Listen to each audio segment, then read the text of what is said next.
Price తక్కువ ఉండాలి, road access బాగుండాలి, హైవే ఫేసింగ్ ఉండాలి, ఇవన్నీ చాలా టిపికల్ ఆప్షన్స్ ఉంటాయి వాళ్ళ దగ్గర. రైట్. సో వీళ్ళకి ఏం చెప్పొచ్చు మనం? నిజమేంటో చెప్తాం మనం. ఏంటంటే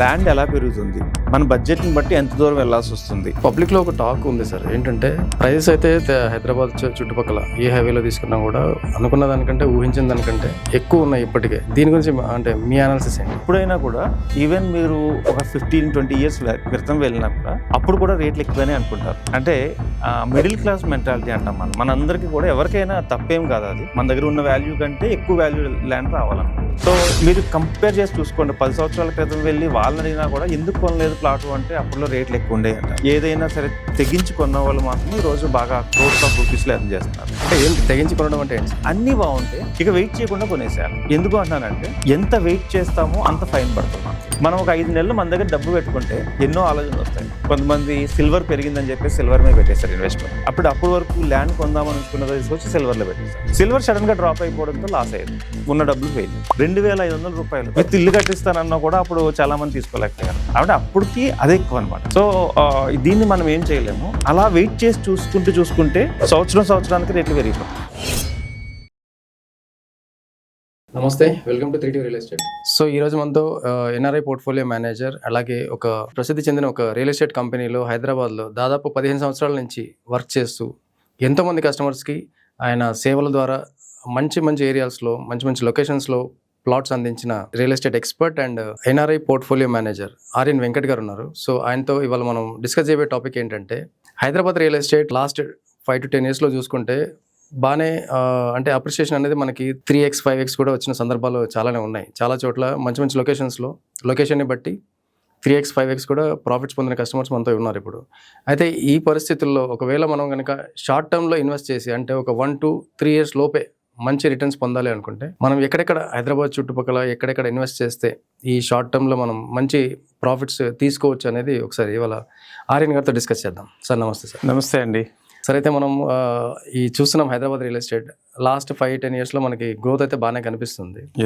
సో ఈ పరిస్థితుల్లో ఇప్పుడు ఒక ఇన్వెస్టర్ ఆయనకి చాలా తక్కువ టైంలో, అంటే ఒక 1 to 3 years మధ్యలోనే, అంటే షార్ట్ టైంలోనే మంచి ప్రాఫిట్స్ పొందాలి అనుకుంటున్నాడు. సో అట్లాంటి వాళ్ళకి మీరు ఎక్కడ ఇన్వెస్ట్ చేయాలని సజెస్ట్ చేస్తారు? సో గుడ్ క్వశ్చన్ అండి. చాలా మంది ఇన్వెస్టర్లు ఏంటంటే షార్ట్ టర్మ్ అనేది బాగా ఎంకరేజబుల్ అవుతున్నారు. అంటే ఎందుకంటున్నానంటే ఇదివరకు కూడా అంత ఒప్పుకున్నట్లేదు. 10 సంవత్సరాలు 15 సంవత్సరాలు వెయిట్ చేసి దాని నుంచి ఇచ్చే రిటర్న్స్ తీసుకుని ఒప్పుకున్నట్లేదు. షార్ట్ టర్మ్ లో మీరు అన్నట్టు 1 to 3 years కూడా అంటుంటే ఒకసారి మేము కూడా షాక్ అయ్యేవాళ్ళం. సో ల్యాండ్ ఎప్పుడు కూడా కనీసం 5 సంవత్సరాలైనా ఆగమని చెప్తాం. ఒక 5 years ఆగితే మీకు వచ్చే రిటర్న్స్ చాలా బాగుంటాయి అన్న. అలా కాదు, మాకు కొంచెం 2 to 3 yearsలో కూడా మాకు రిటర్న్స్ కావాలనుకుంటున్నారు. సో వాళ్ళని కూడా రెస్పెక్ట్ చేస్తూ వాళ్ళకి ఆ ట్రేడింగ్ ఎవరైతే చేయాలనుకుంటున్నారో వాళ్ళకి ఉపయోగపడేలా కొన్ని పాయింట్స్ ఈరోజు మనం తెలుసుకుందాం. సో నేను ఈ ఏరియాలో ఇన్వెస్ట్ చేయండి, ఈ ఏరియాలో ఇన్వెస్ట్ చేయండి అని కాకుండా ఏ పాయింట్లో ఇన్వెస్ట్ చేస్తే, అంటే ఏ ప్లాట్ మీద ఇన్వెస్ట్ చేస్తే లాభాలు వస్తాయి అనేది వాళ్ళు డిస్కస్ చేద్దాం. So first of all short term investment చేసే వాళ్ళు ఎప్పుడు కూడా హైవేకి దగ్గరలో తీసుకుంటూ ఉండాలి. అంటే కంపల్సరీ రోడ్ యాక్సెస్ బాగుండాలి ఆ ఏరియాలో. ఎందుకంటే రేపు ఎగ్జిట్ అయ్యేటప్పుడు వాళ్ళకి ఈజీ అవుతుంది. అంటే ఒక 2 yearsలో మళ్ళీ అమ్మేయాలనుకుంటే హైవేకి దగ్గరలో తీసుకుంటూ ఉంటే మంచిది. అంటే రోడ్ కనెక్టివిటీ బాగుండాలి. నేనేం చెప్తానంటే, హైవే పక్కన దొరకకపోయినా మీకు హైవే నుంచి 2-3 kilometers వెళ్ళినా పర్లేదు. 60 feet road, 100 feet road, minimum 40 feet road అయినా యాక్సెస్ ఉండాలి అక్కడ. అంటే షార్ట్ టైంలో అమ్మేయాలి అంటే రోడ్ యాక్సెస్ చాలా ఇంపార్టెంట్. అంటే చాలామంది ఏం చేస్తారంటే షార్ట్ టైంలోనేమో డబ్బులు కావాలి, బట్ ల్యాండ్ కూడా ఎక్కువ కావాలి. సో అలాంటప్పుడు ఏం చేస్తారు, లాంగ్కి వెళ్ళి పెడతారు, అక్కడేమో ఎగ్జిట్ అవ్వడం చాలా కష్టం అవుతుంది. అయితే సార్, ఈ మధ్య నేను కొన్ని కాల్స్ అటెండ్ చేశాను మీతో. చిన్న సారీ ఫర్ ఇంటరప్షన్. అయ్యో ప్లీజ్.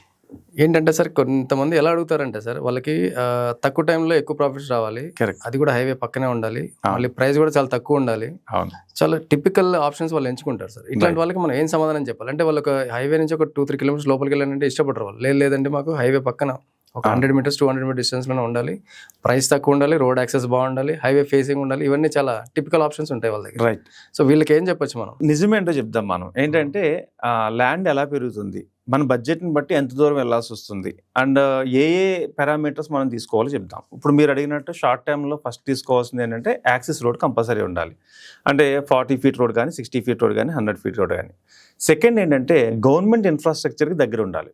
అంటే మనకి ORR దాటేసి ఆర్ఆర్ఆర్ ఉన్నాయి, అండ్ గ్రీన్ ఫీల్డ్ హైవేస్ ఉన్నాయి, మెట్రో రైల్స్ సంబంధించిన స్టేషన్స్ ఎక్కడ రాబోతున్నాయి, హై స్పీడ్ రైల్స్ వచ్చినాయి, ఇప్పుడు హై స్పీడ్ రైల్స్ ఎక్కడ రాబోతున్నాయి, అండ్ ఇలాంటివి గవర్నమెంట్ ప్రాజెక్ట్స్ ఎక్కడెక్కడైతే ఉన్నాయో దానికి దగ్గరలో తీసుకుంటే షార్ట్ టైం వాళ్ళకి అంటే రేపొద్దున ఎగ్జిట్ అవ్వడం ఈజీ అవుతుంది.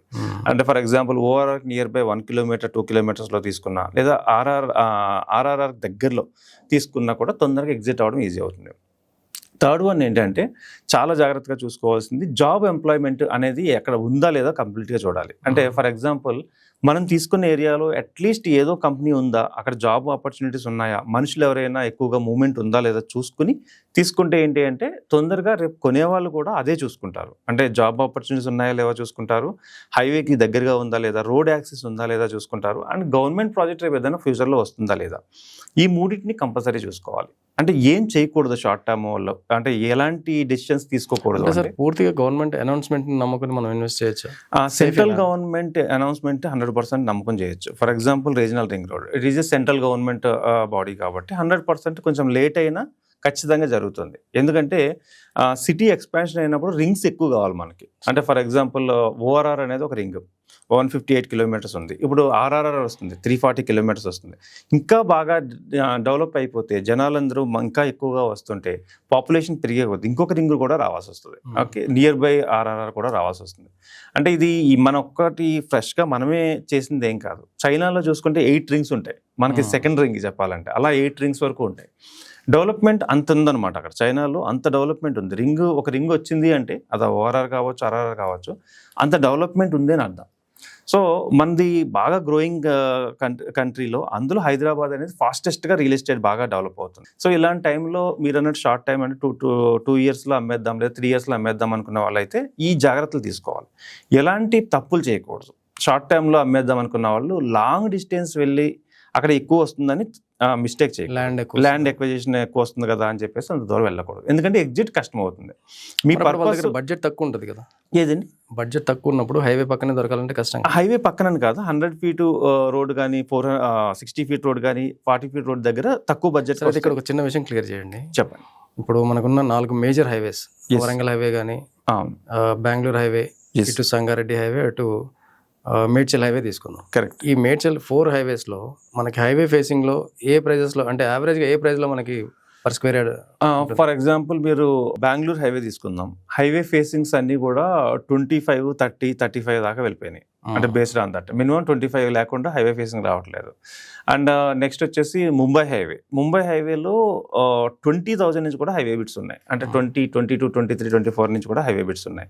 నెక్స్ట్ వచ్చేసి వరంగల్ హైవే అయితే బాగా తక్కువ ఉన్నాయి. మీకు మేడ్చల్ హైవే రేట్లు ఎక్కువ ఉన్నాయి. ఫర్ ఎగ్జాంపుల్ మీకు మేడ్చల్ హైవేలో హైవే బిట్ కావాలంటే 35, 40, 50 వరకు కూడా ఉన్నాయి. మేడ్చల్ హైవే బాగా డెవలప్ అవుతుంది. బికాజ్ ఏంటంటే అక్కడ వేర్ హౌసెస్ కల్చర్ బాగుంది. అండ్ ఇప్పటి వరకు లేనిది ఏంటంటే మోర్ వేర్ హౌసెస్ ఉన్నాయి, పెద్ద పెద్ద కంపెనీలు కూడా అటువైపే చూస్తున్నాయి. అండ్ దాంట్లోకి ఏంటంటే యాక్సెసిబిలిటీ బాగుంటుంది కాబట్టి మేడ్చల్ హైవేలో రేట్లు అయితే బాగా ఎక్కువ ఉన్నాయి. ఇప్పుడు చెప్పుకోవాలంటే ఎక్కడ రీజనబుల్గా ఉన్నాయంటే మీకు బెంగళూరు హైవేలో రీజనబుల్గా ఉన్నాయి, ముంబై హైవేలో కూడా రీజనబుల్గా ఉన్నాయి, విజయవాడ హైవేలో వెంచర్స్ తక్కువ ఉన్నాయి బట్ రీజనబుల్గానే ఉన్నాయి. బట్ పబ్లిక్లో ఒక టాక్ ఉంది సార్, ఏంటంటే ప్రైజెస్ అయితే హైదరాబాద్ చుట్టుపక్కల ఏ హైవేలో తీసుకున్నా కూడా అనుకున్న దానికంటే ఊహించిన దానికంటే ఎక్కువ ఉన్నాయి ఇప్పటికే. కరెక్ట్. అనేది ఒకటి బాగా నడుస్తుంది, దీనివల్లే కొంచెం స్లో అయింది అనేది ఒకటి. దీని గురించి అంటే మీ అనాలిసిస్ ఏంటి? అంటే ఎప్పుడైనా కూడా ఈవెన్ మీరు ఒక 15-20 ఇయర్స్ క్రితం వెళ్ళినా కూడా అప్పుడు కూడా రేట్లు ఎక్కువనే అనుకుంటారు. అంటే మిడిల్ క్లాస్ మెంటాలిటీ అంటాం మనం. మనందరికీ కూడా ఎవరికైనా తప్పేం కాదు అది. మన దగ్గర ఉన్న డబ్బుకి మనకున్న ల్యాండ్ ఎలాంటిది రావాలనుకుంటే కొంచెం ఎక్కువ వాల్యూవే రావాలనుకుంటాం. మన దగ్గర ఉన్న వాల్యూ కంటే ఎక్కువ వాల్యూ ల్యాండ్ రావాలి. సో తక్కువలో కొనాలి, ఎక్కువ వాల్యూ తీసుకోవాలని అనుకుంటాం. అది ఎవరు తప్పని కూడాను, మనం బార్ అండ్ బాట్ ఆఫ్ కూడా అలానే ఉంది కాబట్టి. సో మీరు కంపేర్ చేసి చూసుకోండి, 10 సంవత్సరాల క్రితం వెళ్ళి వాళ్ళని అడిగినా కూడా ఎందుకు కొనలేదు ప్లాటు అంటే అప్పుడులో రేట్లు ఎక్కువ ఉండే అంటారు. కొనలేని వాళ్ళని అడిగితే కొనే వాళ్ళు ఏం చేశారు, సేవింగ్స్ అన్ని జాగ్రత్త పెట్టుకుని ఏదైనా సరే తెగించి కొన్న వాళ్ళు మాత్రమే ఈరోజు బాగా క్రోర్స్ ఆఫ్ రూపీస్లో ఎర్న్ చేస్తున్నారు. ఒక మీకు కుకట్పల్లి తీసుకుందాం, 20 సంవత్సరాల క్రితం అప్పుడు కూడా 2,500 రూపాయలు ఒక ప్లాట్ విత్ ఇల్లు కట్టిస్తానన్నా కూడా అప్పుడు చాలా మంది తీసుకోలేకపోయారు. అంటే అప్పటికి అదే ఎక్కువ అనమాట. ఇంకా గవర్నమెంట్ ప్రాజెక్టులు ఉండే అక్కడ దాంట్లో. సో దీన్ని మనం ఏం చేయలేము. అంటే అలా వెయిట్ చేసి చూసుకుంటే సంవత్సరానికి రేట్లు పెరిగిపోతున్నాయి. నా దగ్గరకు వచ్చే కస్టమర్లు ఒకసారి వచ్చినప్పుడు ఒక రేట్ అనుకుంటారు కదా, అది రేట్ ఎక్కువని వెళ్ళిపోతారు. రేట్ పెరిగిన తర్వాత ఎందుకో తెలియదు కానీ అదే కావాలి అని అంటారు. సో నా అంటే సార్ మీరు ఇక్కడ ఒక చిన్న పదం వాడారు ఇందాక, తెగించి కొనేయడం అని. అవును, అంటే ఏంటి తెగించి కొనడం అంటే ఏంటి సార్? తెగించుకోవడం అంటే ఏం లేదండి, చాలా మంది ఇన్వెస్టర్లకు నేను ఇప్పుడు సజెషన్స్ అదే చేస్తున్నాను. నా దగ్గర ఒక 15 లక్షలే ఉంది లేదా 20 లక్షలే ఉంది. దీనికి ఎక్కడ వస్తుందో ఫస్ట్ నేను తెలుసుకోవాలి. ఆ ఏరియాలో లీగల్గా క్లియర్గా ఉన్నాయో లేదో చెక్ చేసుకోవాలి. అన్నీ బాగుంటే ఇక వెయిట్ చేయకుండా కొనేసేయాలి. ఎందుకు అంటున్నానంటే ఎంత వెయిట్ చేస్తామో అంత ఫైన్ పడుతుంది మనకి, అంతే 100%. ఒక 1 year వెయిట్ చేద్దాం అనుకుంటే 1 year ఫైన్ 2 times పడుతుంది. 2 years వెయిట్ చేద్దాం అంటే అంతకంటే ఎక్కువే పడుతుంది. లాస్ట్లో ఇంకొకటి ఏంటంటే 1 year 2 yearలో ఈ డబ్బులు ఏదో చోటకి వెళ్ళిపోతాయంటే. తెగించుకోమని ఎందుకు చెప్తున్నానంటే మనం ఒక 5 నెలలు మన దగ్గర డబ్బు పెట్టుకుంటే ఎన్నో ఆలోచనలు వస్తాయి మీకు. అంటే ఇప్పుడు మొన్న రీసెంట్గా సర్కిల్లో కొంతమంది సిల్వర్ పెరిగిందని చెప్పి సిల్వర్ మీద పెట్టేశారు ఇన్వెస్ట్మెంట్. అప్పుడు వరకు ల్యాండ్ కొందామని ఉంచుకున్నదో తీసుకొచ్చి సిల్వర్లో పెట్టేశారు. సిల్వర్ సడన్గా డ్రాప్ అయిపోవడంతో లాస్ అయింది, ఉన్న డబ్బులు పోయినాయి. ఇలా చాలా మంది కొంతమంది క్రిప్టో కరెన్సీలో పెట్టమని సజెషన్ చేస్తారు. ఇట్లా దీనివల్ల ఏమవుతుందంటే ఉన్న డబ్బులు మిస్ అవుతాయి. అందుకే నేను ఏమన్నా అంటే ఎప్పుడైనా ల్యాండ్ కొనాలంటే 45 days కంటే ఎక్కువ ఆలోచించకూడదు. ఇది నేను రూల్ చెప్తున్నా ప్రతి ఒక్కరికి.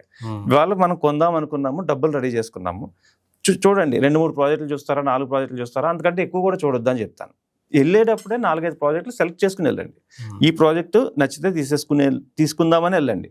అంతేకాని అబ్జర్వ్ చేయడానికి ఇదొకటి తిరిగితే లాస్ట్కి ఏమవుతుందంటే సేల్స్లో ఒక రూల్ అండి, లేడీస్ శారీస్ కొన్నప్పుడు కూడా మీరు చూస్తే మోర్ శారీస్ చూసారనుకోండి ఏదో ఒక శారీ తీసుకుని వచ్చేస్తాం మనం. సో అట్లా కాకుండా కొన్ని పర్టికులర్గా మనం చూడగలిగితే అందులో సెలెక్ట్ చేసుకోవడం ఈజీ అవుతుంది. సో నా ఉద్దేశం ఏంటంటే 45 days కంటే ఎక్కువ వెళ్తుంది అంటే మీ ఇన్వెస్ట్మెంట్ సెర్చింగ్ ఇంకా కొందాం అని ఎక్కువ మందిని అడిగే కొద్దీ అది కంపల్సరీ అది డైవర్సిఫై అయిపోతుంది. అది ఎక్కడికి పోతుందో కూడా మనకు తెలియదు. కొంతమంది అలాగే 1 year 2 years నుంచి కొనకుండా ఇంకా రేట్లు తగ్గుతాయేమో అని చాలా మంది అడుగుతున్నారు. ఇప్పుడు రియల్ ఎస్టేట్ పడిపోయింది కదా, ఇంకా పడుతుందా? ఇది గోల్డ్ సిల్వర్ కాదు, ఇంకా పడితే కొనుక్కోవడానికి. గోల్డ్ సిల్వర్ పరిస్థితి మనం కలతో చూస్తూ ఉన్నాం, పెరుగుతుంది, తగ్గుతుంది, చాలా వాలటాలిటీ ఉంటుంది. అండ్ షేర్స్ లో మనం చూస్తాం వాలటాలిటీ ఉంటుంది. ల్యాండ్ ఒక్కటి మాత్రమే సఫిషియెంట్ రిజల్ట్ ఇస్తుంది మనకి. సో షార్ట్ టర్మ్ కొనుక్కునేటప్పుడు మాత్రం మరీ ఎక్కడికో వెళ్ళి పెట్టుకునే కంటే కూడా దగ్గరలో ఉన్న ప్లేసెస్, అంటే జనాలు ఉండే ప్లేసెస్, విలేజ్ కనెక్టివిటీ ఉండే ప్లేసెస్, ఇవన్నీ చూసుకుని కొనుక్కోగలిగితే ఒక 2 to 3 years లో ఒక అట్లీస్ట్ ఒక 20 to 30% మార్జిన్తో బయటకు వచ్చేయచ్చు. 2 to 3 years లో మినిమం, అంటే మినిమం గ్యారంటీ చెప్తున్నాను. బట్ లక్కీ కొద్దీ సమ్ టైమ్స్ 50% కూడా రావచ్చు, ఇంకా ఎక్కువ కూడా రావచ్చు. But 20 to 30%. సార్ కొన్ని ఏరియాస్ లో, కొన్ని లొకేషన్స్ లో మనం ఒక 10 సంవత్సరాలు వెయిట్ చేసినా కూడా అక్కడ అప్రిషియేషన్ అనేది రాదు. కరెక్ట్. ఎందుకు రీజన్స్ ఏముంటాయి అట్లా చోట? అంటే చాలా మంది అంటారు డెడ్ ఇన్వెస్ట్మెంట్ అయిపోయింది మాది. ఎస్ అంటే ఒకటి ఏంటంటే కొన్ని పాయింట్లు గుర్తుపెట్టుకోవాలండి. ఇన్వెస్ట్మెంట్ చేసే ప్లేస్లో ఆ హైవే యొక్క ప్రయారిటీ చూడాలి. అంటే ఒక్కొక్క హైవేకి ఒక్కొక్కసారి ప్రయారిటీ బాగా పెరుగుతుంది. సో ఏ హైవేలో ఇప్పుడు ఏ హైవేకి బూమింగ్ ఉందో ఆ హైవేలో పెట్టుకోవాలి. సో అలా కాకుండా ఎక్కడో చోట పెడదాం అనుకుంటే కొన్ని 111 జీవో ఉంది, అక్కడ పెట్టిన వాళ్ళు ఇప్పటి వరకు కూడా పాపం వాళ్ళ రిటర్న్స్ రాక వెయిట్ చేస్తూ ఉన్నారు. కొన్ని ఏరియాస్ ఉన్నాయి నారాయణఖేడ్ లోపలికి అన్ని వెళ్ళే ఏరియాస్, చాలా లాంగ్ డిస్టెన్స్, రిటర్న్స్ చాలా టైం పడుతుంది. రాదని అనట్లేదు, బట్ టైం ఎక్కువ పడుతుంది. సో ఇలా ఏరియాని సెలెక్ట్ చేసుకునేటప్పుడే మనం క్లియర్గా సెలెక్ట్ చేసుకోవాలి. ఇంకొకటి ఏంటంటే ఫారెస్ట్ ఏరియాకి దగ్గరగా ఉన్న వాటిని సెలెక్ట్ చేసుకున్నాం అనుకోండి, ఫారెస్ట్ డిపార్ట్మెంట్ వాళ్ళకి ఆ ల్యాండ్ అవసరం ఉండకపోవచ్చు. సో అక్కడ వాళ్ళు మిగతా వాళ్ళ ప్రైవేట్ ల్యాండ్స్ లాగా డెవలప్మెంట్స్ చేయాలని వాళ్ళకి అవసరం లేదు. సో తీసుకునేటప్పుడు కూడా మరీ గవర్నమెంట్ బాడీస్లో వ్యాస్ట్ ల్యాండ్ ఎక్కడైతే ఉంటుందో దాని దగ్గరలో తీసుకోకుండా ఎక్కడైతే విలేజ్ కనెక్టివిటీ ఉంది, ఎక్కడైతే డెవలప్మెంట్ ఉందో అక్కడ తీసుకుంటే బెస్ట్. సార్ అలాగే ఇప్పుడు మనకి చాలా మంది స్పేస్ ఎక్కువ కావాలి, తక్కువ ప్రైస్లో ఉండాలి. సో ఇలాంటి వాళ్ళు మనకి షార్ట్ టర్మ్ లో పెద్దగా బెనిఫిట్స్ ఏమి ఉండదండి. నన్ను అడిగితే లాంగ్ టర్మ్ వాళ్ళకి నేను కొన్ని సజెషన్స్ చెప్తాను. లాంగ్ టర్మ్స్ లో ఇన్వెస్ట్ చేసేటప్పుడు బాగా జాగ్రత్తగా చూసుకోవాల్సింది ఏంటంటే సిటీకి దూరంగా వెళ్ళాలి. ఫస్ట్ బాగా గుర్తుంచుకోవాల్సింది సిటీకి దూరంగా వెళ్ళాల్సిందే. దగ్గరలో మీకు మన బడ్జెట్లో రాదు. సెకండ్ ఏం చేయాలి అంటే విలేజ్ కనెక్టివిటీ ఉంటే చాలు. రోడ్లు మన సిటీలా నీట్గా లేకపోయినా పర్లేదు, చిన్న రోడ్లు ఉన్నా పర్లేదు, రేపన్న రోజున రోడ్స్ అనేది డెవలప్ అవుతుంది. బట్ విలేజ్ కనెక్టివిటీ ఉండాలి. అంటే మనం వెళ్ళి పెట్టేది అడవిలో పెట్టొద్దు అన్న ఉద్దేశం. అంటే ఎక్కడో దూరంగా వెళ్ళి పెట్టాలనుకుంటే తక్కువకి వస్తుందని. మూడోది ఏంటంటే హై రైజ్ అపార్ట్మెంట్ అక్కడ ఉండవు కాబట్టి అట్లీస్ట్ మనం ఏంటంటే బేసిక్ హౌసెస్ ఉన్నాయా లేదా చెక్ చేసుకోవాలి అక్కడ. అంటే చుట్టుపక్కల 1 కిలోమీటర్ 2 కిలోమీటర్స్లో అయినా పర్లేదు ఇళ్ళనే ఉన్నాయా లేవా ఒకటి చెక్ చేసుకోవాలి. అలాంటి చోట్ల మనం పెడితే లాంగ్ టర్మ్లో ఇన్వెస్ట్మెంట్ బాగా వస్తుంది. అండ్ హై టెన్షన్ వైర్స్ ఏవైతే ఉన్నాయో దానికి దూరంగా వెళ్ళి పెడితే బెటర్. అంటే మరీ దగ్గరగా ఉంటే ఆ రేడియేషన్స్ అవి ఉంటాయి. సో దానికి ఒక లిమిట్ ఉంటుంది. ఆ లిమిట్లో ఏంటంటే హైట్ కూడా కట్టుకునేవారు మనకి. అంటే హై టెన్షన్ వైర్ కింద ఎక్కువ స్పేస్, మనకి పెద్ద ల్యాండ్ తీసుకున్నా కూడా ఫ్లోర్స్ ఎక్కువ తీసుకునేవారు. సో అవి లాంగ్ టర్మ్ ఇన్వెస్టర్లు ఖచ్చితంగా చూసుకోవాలి. ల్యాండ్ చుట్టుపక్కల ప్లేసులు చూసుకోవాలి. అండ్ లాంగ్ టర్మ్ ఇన్వెస్ట్మెంట్లు ఖచ్చితంగా చూసుకోవాల్సింది ఏంటంటే చెరువులు, కుంతలు ఇలాంటివి దాంట్లో దూరంగా పెట్టుకోవాలి. బఫర్ జోన్లు ఇవన్నీ కూడా అంటే చాలా మంది ఏంటంటే లాంగ్ టర్మ్లో దూరంగా వెళ్తారు. అక్కడ ఏదో ప్లేస్ నచ్చుద్ది పెట్టేసుకునే దగ్గరలో కొంత ఉండొచ్చు, లేదా దగ్గరలో చెరువు ఉండొచ్చు. సో ఇలాంటివి ఒకవేళ హైడ్రా లేకుండా కూడా కొంచెం సేఫ్ సైడ్లో ఉండాలి, ఇంకొంచెం లాంగ్ టర్మ్ రిటర్న్స్ రావాలంటే కొంచెం దూరంగా పెట్టుకుంటే బెటర్. అంటే మరీ కనిపించేంత ఓకే, కానీ మరీ దగ్గరగా ఉండేలా పెట్టుకోకుండా ఉంటే బెటర్. సో ఈ కుంతలు చెరువులు ఎప్పటికైనా రేపు ఇప్పుడు బ్యూటిఫికేషన్ చేస్తుంది గవర్నమెంట్. అలాంటివి చేసినప్పుడు కొంచెం ల్యాండ్ ఎక్వైర్మెంట్ కావాలి. ఇప్పుడు మనం గాంధీ బాగ్ ఉన్నాము. ఇప్పుడు ఆ చుట్టుపక్కల కొన్ని ఎకరాలు తీసుకుని బ్యూటిఫికేషన్ చేద్దాం అనుకున్నప్పుడు అక్కడ ఉన్న వాళ్ళ ఇల్లు ఏమవుతున్నాయి, ఇప్పుడు వాళ్ళు వేరే చోటకి వెళ్ళాల్సి వస్తుంది. అంటే ఇది లైవ్ ఎగ్జాంపుల్ మనకి ఏదైతే మూసీ నది సుందరీకరణలో భాగంగా చేసే దాంట్లో. సో ఇలాంటి జాగ్రత్తలు తీసుకుని లాంగ్ టర్మ్ లో పెట్టుకోగలిగితే. సార్ ఇక్కడ చిన్న లాంగ్ టర్మ్ అంటే మీ ఉద్దేశం ఏంటి? ఎన్ని సంవత్సరాలు ఆగాలి? గుడ్ క్వశ్చన్ అండి. చాలా మందికి ఎప్పటి నుంచో నేను చెప్పాలనుకుంటున్నాను. ఒకప్పుడు లాంగ్ టర్మ్ అంటే 20 సంవత్సరాలు వెయిట్ చేయాలి. మినిమం 20 సంవత్సరాలు వెయిట్ చేస్తే లాంగ్ టర్మ్, 10 years వెయిట్ చేస్తే షార్ట్ టర్మ్. బట్ ఇప్పుడు అంతా స్పీడ్ యుగం అయిపోయింది. ఫాస్ట్ ఫుడ్, ఫాస్ట్ కమ్యూనికేషన్స్, మొబైల్లో ఒక నిమిషం కూడా రీల్ చూడట్లేదు. సో ఇలాంటప్పుడు ఏంటంటే లాంగ్ టర్మ్ అంటే 10 years మినిమం, షార్ట్ టర్మ్ అంటే 5 years. మినిమం 10 సంవత్సరాలు నాకు దీన్ని టచ్ చేయను అనుకున్న వాళ్ళకి లాంగ్ టర్మ్ అంటారు. షార్ట్ టర్మ్ అంటే ఒక 5 years. ఈ 5 yearsలో నేను గ్రోత్ తీసుకుంటాను, ఈ లాభాన్ని తీసుకుంటాను, నేను నాకు వెల్త్ క్రియేట్ చేసుకుంటారు అనే వాళ్ళు షార్ట్ టర్మ్లోకి వస్తారు. లేదు మా పాప మ్యారేజ్ కావాలి, లేదంటే నా రిటైర్మెంట్ దగ్గరలో ఉంది 10 yearsలోని, లేదు పిల్లలకి, ఇలాంటివన్నీ కూడా దీంట్లో ఏంటంటే లాంగ్ టర్మ్కి వెళ్ళిపోతాయి. లాంగ్ టర్మ్ వల్ల అడ్వాంటేజ్ ఏంటి అంటే రూపాయికి 10 రూపాయలు వస్తుంది. 100% మీకు వెల్త్ క్రియేట్ అవ్వాలంటే లాంగ్ టర్మ్ అండి. మినిమం 10 సంవత్సరాలు ఎవరైతే వెయిట్ చేయాలనుకుంటారో వాళ్ళకి వస్తుంది. ఫర్ ఎగ్జాంపుల్ నేను 10 సంవత్సరాలు వెయిట్ చేయడానికి తీసుకుని 5 సంవత్సరాల్లో అమ్మేస్తే 10th year నేను బాధపడతాను. ఎందుకు అంటున్నానంటే 5 yearsలో నాకు 2 times వస్తుందేమో. అంటే నేను 30 lakhs పెడితే నాకు 60 నుంచి 80 lakhs వస్తుంది. అదే 10 years వెయిట్ చేయగలిగితే 2 crores 3 crores పైనే వస్తుంది. సో ఈ లాజిక్ ఏంటంటే దగ్గరలో ఉన్న డిస్టెన్స్లో మిస్ అవ్వకుండా ఉండాలి. సార్ అయితే మనం షార్ట్ టర్మ్ ఇన్వెస్ట్మెంట్ గురించి అండ్ షార్ట్ టర్మ్ ఇన్వెస్ట్మెంట్ చేయాలనుకున్న వాళ్ళు ఎలా ప్లాన్ చేసుకోవాలి, అండ్ రోడ్ యాక్సెస్ కానీ, అంటే ప్లేస్ ఎలా సెలెక్ట్ చేసుకోవాలి, ప్లాట్ ఎలా సెలెక్ట్ చేసుకోవాలి, ఇవన్నీ మీరు కొన్ని డీటెయిల్గా విషయాలు చెప్పారు. సో మా వాళ్ళు ఎవరైనా, మా వ్యూవర్స్ ఎవరైనా మా ఛానల్ తరఫున మీకు కాల్ చేసి మీ సజెషన్ తీసుకొని ఇక్కడ ఇన్వెస్ట్మెంట్ చేయాలనుకుంటే వాళ్ళకి మీరు ఇచ్చే సజెషన్ ఏంటి? మీ డీటెయిల్స్ ఒకసారి చెప్పండి. ఓకే, సో ఎవరైనా షార్ట్ టర్మ్లో కానీ లాంగ్ టర్మ్లో కానీ ఇన్వెస్ట్ చేయాలనుకుంటే నేనేం ప్రాజెక్ట్స్ని ప్రమోట్ చేయట్లేదు. మీకు ఉన్న డౌట్స్ని క్లారిఫై చేయడానికి నేను రెడీగా ఉన్నాను. సో 5 yearsలో మీ యొక్క టెన్యూర్ ఎంతో చెప్తే ఎక్కడ ఇన్వెస్ట్ చేస్తే బెస్ట్ అనేది నేను 100% గైడ్ చేయగలను. నా నెంబర్ వచ్చేసి 9391151121. ఈ నెంబర్కి మీరు కాల్ చేస్తే 100% మీకున్న క్వైరీస్ ఏమున్నాయో no doubt I will clear that. Thank you sir. Thank you అండి. Thank you.